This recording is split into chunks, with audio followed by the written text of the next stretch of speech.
Am I the asshole for cutting ties with my dad?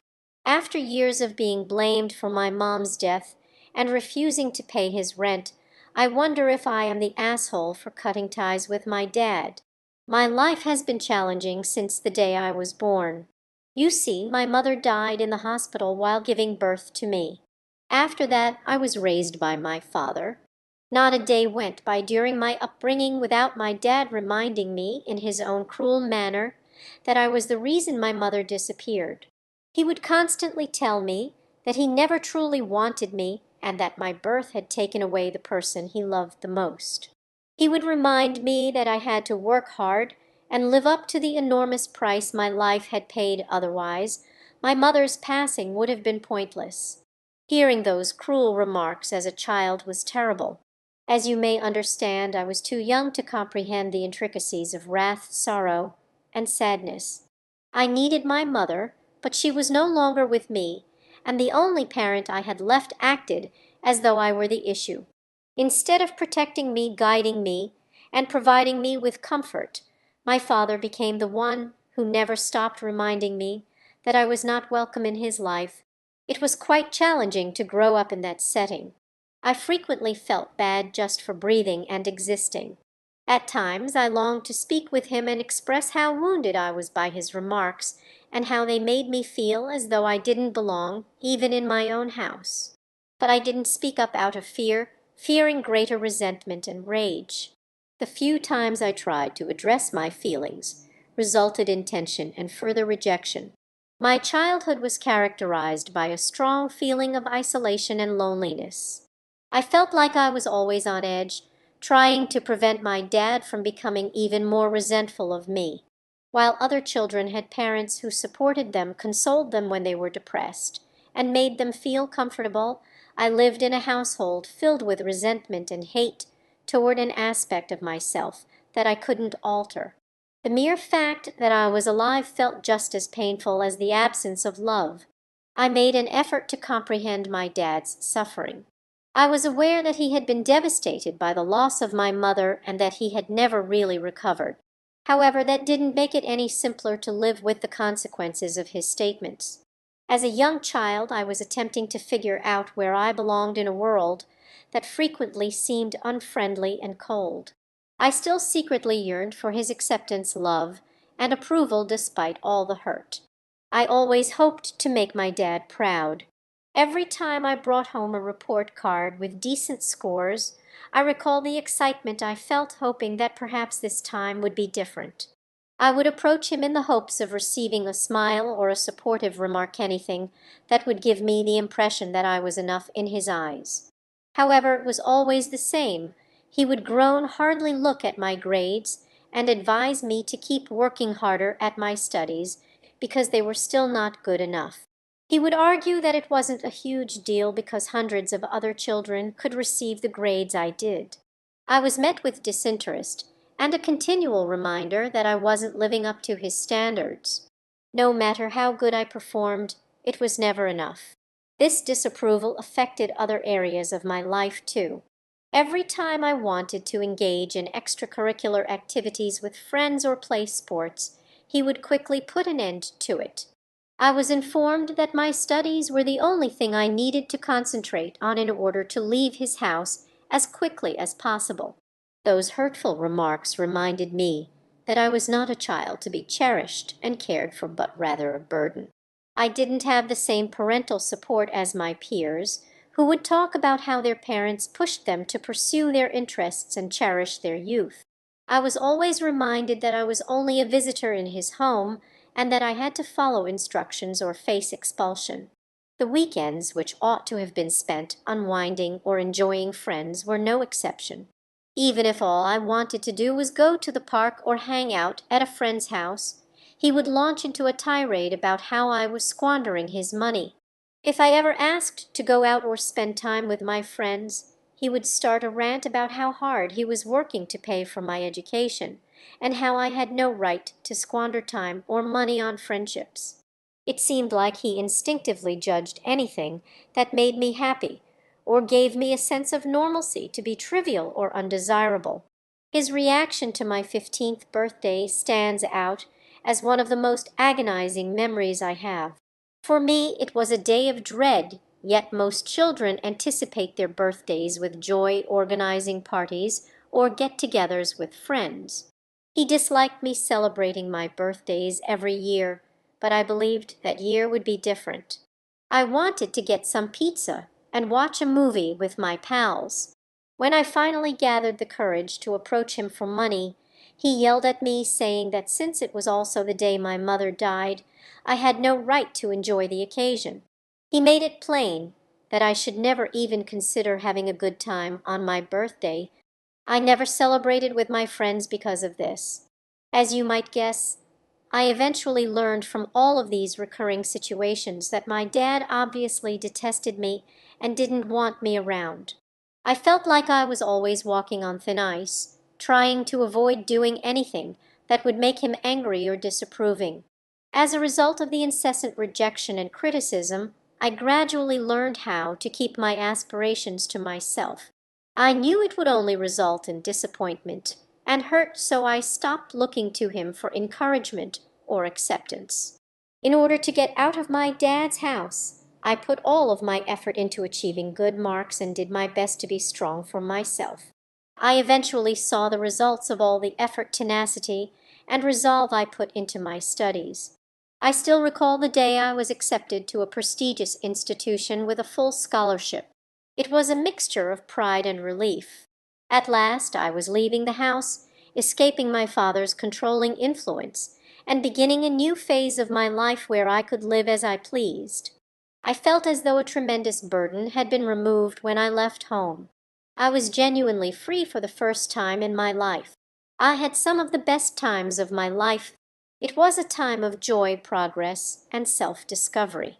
I was able to experience all that had been out of my reach for so long and live like a typical young adult. Even though he made an effort to exert greater control over me from a distance, I stopped listening to my dad. I'd had enough of living under his rule. It was time for me to take charge of my life and create the life I wanted. Even with my newfound independence and the excitement of college life, I never lost sight of my objectives. I maintained my good marks because I was eager to take advantage of the opportunity I had worked so hard to obtain. However, I also made sure to have fun and take advantage of everything that college had to offer. I joined clubs, attended parties, made new friends, followed my interests, and at last began to live my life. Around this time, I met Sheila, my girlfriend. One of the most amazing and surprising things that happened to me in college was meeting her. There was something about Sheila that captured my attention right away. We are both driven, ambitious, and career-focused. Beyond that, though, our deeper connection was what truly set our relationship apart. No one else ever understood me the way Sheila did. The fact that we can sit together for hours on end without having to talk to each other is one of my favorite things about her. She lets me lose myself in my thoughts, which is really uncommon in relationships. I never feel under pressure to be someone else when I'm with Sheila. Whether we are sitting side by side, content in our solitude, or discussing our aspirations and ambitions, we appreciate each other's presence. For the first time in my life, she was able to see straight through the misery I had been experiencing, pain that had grown so pervasive in my life that I was virtually blind to its abnormality. Sheila emphasized how terribly incorrect it was for my father to hold me responsible for my mother's passing, and how no child should have to deal with that. She urged me to go to therapy, which I had never given much thought to before. I didn't even know there was a method to break free from my dad's influence because his words were so embedded in my brain. One of the things that changed my life the most was going to therapy. At first it was difficult, as it required a lot of bravery and work to face the truth about my childhood, admit the trauma I had experienced, and learn how to destroy the harmful ideas I had internalized. However, therapy let me see things that nothing else had. It made it clear to me how faulty my dad's reasoning was and how much I was worthy of better. I gradually came to understand that my dad's resentment and rage were his problems, not mine, and that I wasn't responsible for my mother's passing. I saw that my anger toward my dad increased as I began to recover. It seemed as though all of the bitterness I had been harboring was at last emerging. For years, I had been carrying the guilt he had placed on me while attempting to gain his favor and be the child he desired me to be. However, I was now coming to the realization that I had nothing to do with that, and that he had unfairly and cruelly burdened me with his rage and anguish. I found it challenging to maintain any sort of contact with him during my time in college because of this rage. I rarely spoke with him, and when I did it was tense and brief. I couldn't help but be resentful when I talked to him. At one point, I finally confronted him about everything. It was a spontaneous outburst of repressed emotion and frustration rather than anything I had planned. I explained to him how his words and deeds had severely damaged my mental health throughout the years. He had held me responsible for my mother's passing, and I was determined to stop him from doing that to me. I made it plain that I was tired of being used as a scapegoat and that I was entitled to dignity and respect. If not, I would sever my relationship with him forever. This time he had nothing to say. I had thought that he would apologize, but he didn't refute what I had said either. I observed a shift in my dad's interactions with me following that talk. Every time he spoke to me, he seemed to attempt to be kinder and less severe. He seemed to be trying to change, to be more sensitive to my emotions. However, our relationship remained tense.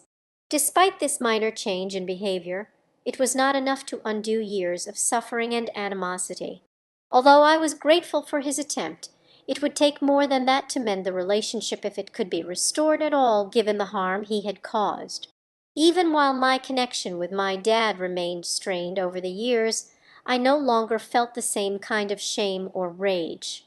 I gradually realized that, although I couldn't alter the past, I could manage how I allowed it to impact the future. Sheila's encouragement and support have undoubtedly been crucial to this journey, and I am immensely appreciative of her for assisting me in realizing my worth as a person deserving of respect, love, and happiness. My dad recently married Dee, his lover. I chose to go to the modest private wedding with my girlfriend Sheila. Despite everything that had transpired between us over the years, we wanted to offer our support and best wishes as they embarked on this new phase of their lives together. I was pleased for my father and believed that he might improve as a result of getting married. However, a month after they were married, my dad called me seeming desperate. He was having financial difficulties due to some bad decisions. He informed me that he was facing eviction after failing to pay his rent for the previous 6 months. He claimed that he couldn't discuss this with his wife since it would cause them to argue. Then he asked me if I could pay his rent. As soon as I heard this, I declined.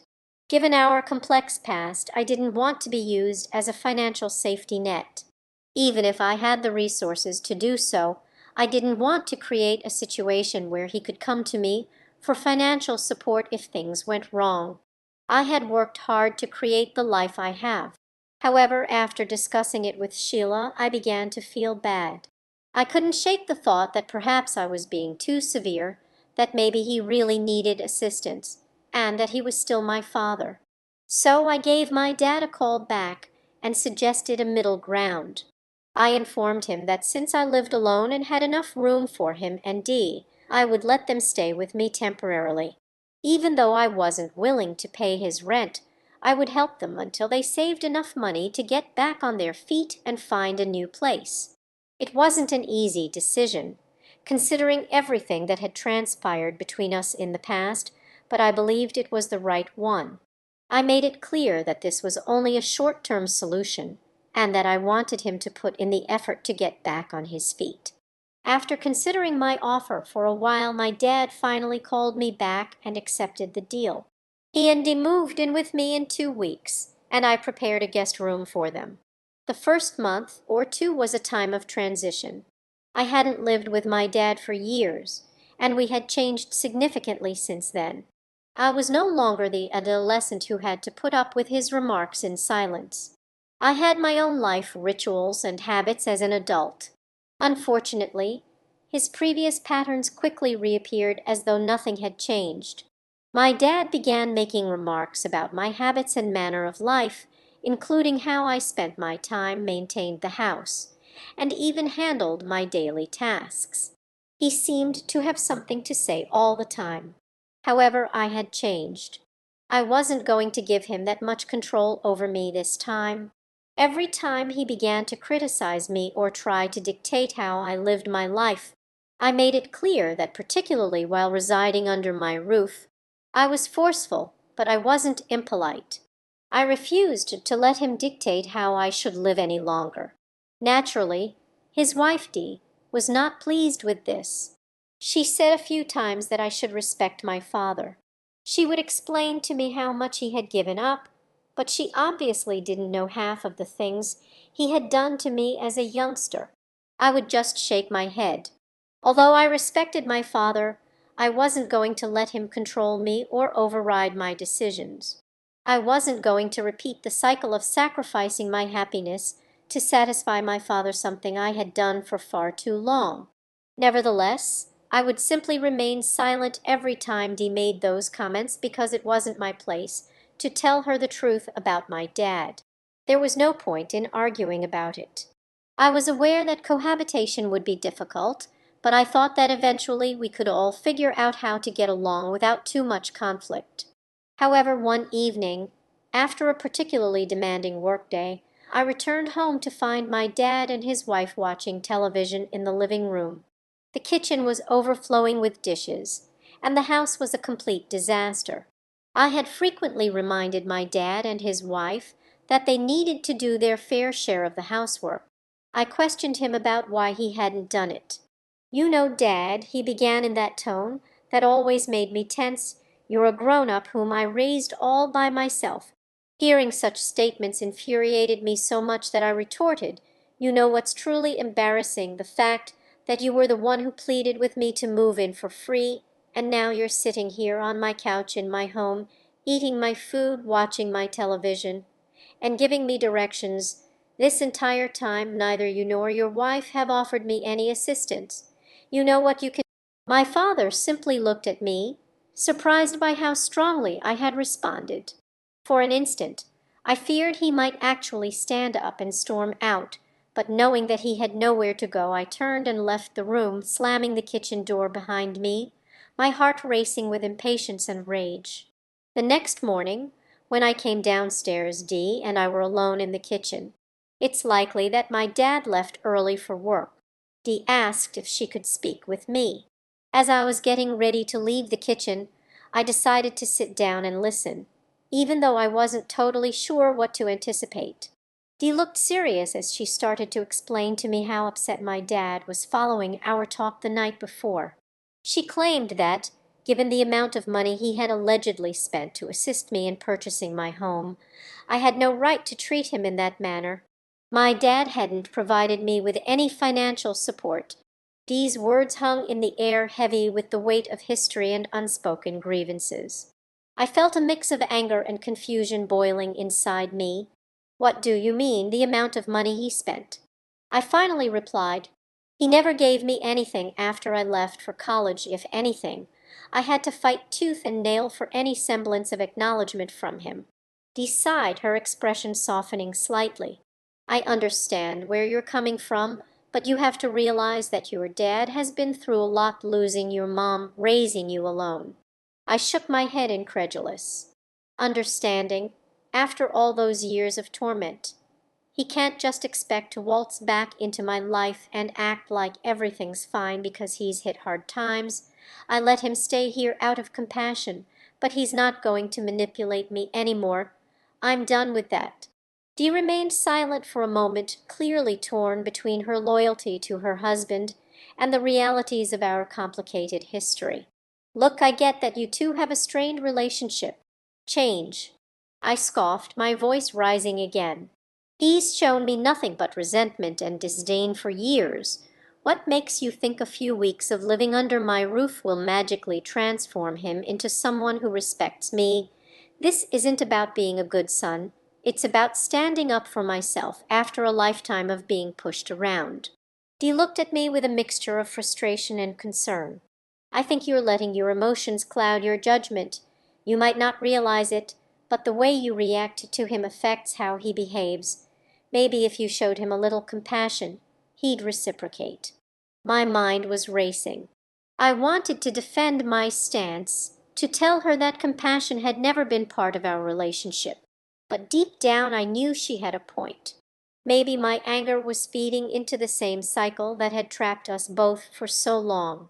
But could I really extend an olive branch to someone who had caused me so much pain? Just then, my dad walked in looking disheveled and anxious. He must have overheard part of our conversation, because the tension in the room escalated immediately. He tried to calm him down, but I could see the storm brewing in my father's eyes. "Listen," he began, his voice uncharacteristically shaky. "I'm not here to fight. I just wanted to say I'm sorry for how I acted yesterday. I shouldn't have snapped at you, and I shouldn't have put you in the middle of my mess, but you need to understand I'm trying to get back on my feet, and I feel like I'm failing." I crossed my arms, my defenses still high. "You've been trying to get back on your feet for years, Dad.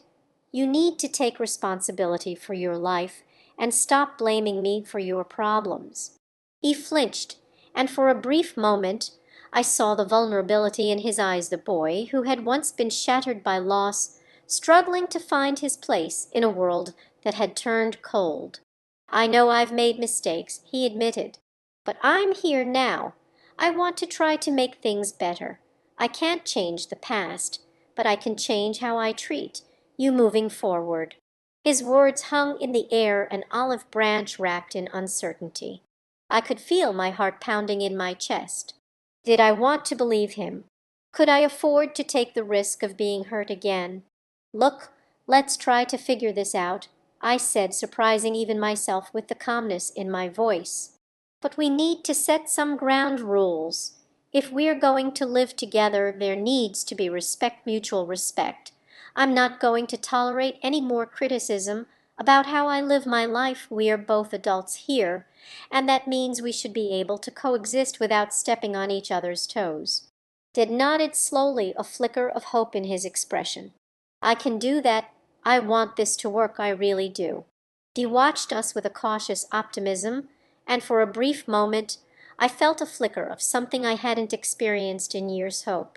Maybe, just maybe, we could find a way to coexist without falling back into the same patterns.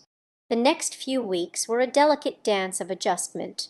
There were awkward silences, unspoken tensions, and more than a few disagreements over household chores. I found myself slipping back into the role of the caretaker, ensuring that the laundry was done, the dishes were clean, and that everyone was managing their responsibilities. It was exhausting, but I was determined not to let my frustrations overwhelm me. Dad and Dee took turns preparing dinner, and at times we would sit together in the living room watching television or talking about our days. I could see my dad trying, genuinely attempting to engage with me in a way he never had before. It was strange and uncomfortable, like wearing a new pair of shoes that pinched in all the wrong places. One evening I came home from work to find my dad in the kitchen, fumbling with ingredients for a stir-fry. "Hey, I'm trying something new tonight," he said, a sheepish smile crossing his face. Figured it was time I learned how to cook a few things instead of just relying on takeout. I chuckled softly, the sound surprising me. "You know, I never thought I'd see the day you'd be in the kitchen cooking." "Yeah, well, there's a first time for everything," he replied, a hint of pride in his voice. "You want to help." As we chopped vegetables side by side, I felt a shift. The kitchen, once a battleground of resentment, became a space for tentative connection. We laughed awkwardly, swapped stories, and for a moment it felt like we were building something new together. Over the next few months, the atmosphere at home gradually transformed. The tension that had filled the air began to dissipate. replaced by the sounds of laughter and occasional disagreements that felt more like banter than conflict. We started to establish a rhythm, each person contributing to the household in their own way. One weekend, I decided to invite Sheila over for dinner. She had been my rock throughout this entire journey, and I wanted her to see the progress we had made. As we sat around the dining table, I felt a wave of anxiety wash over me. Would my dad revert to his old ways, or would he continue to show the growth he had promised? To my surprise, he engaged with Sheila genuinely, asking her questions about her studies and sharing stories from his own college days.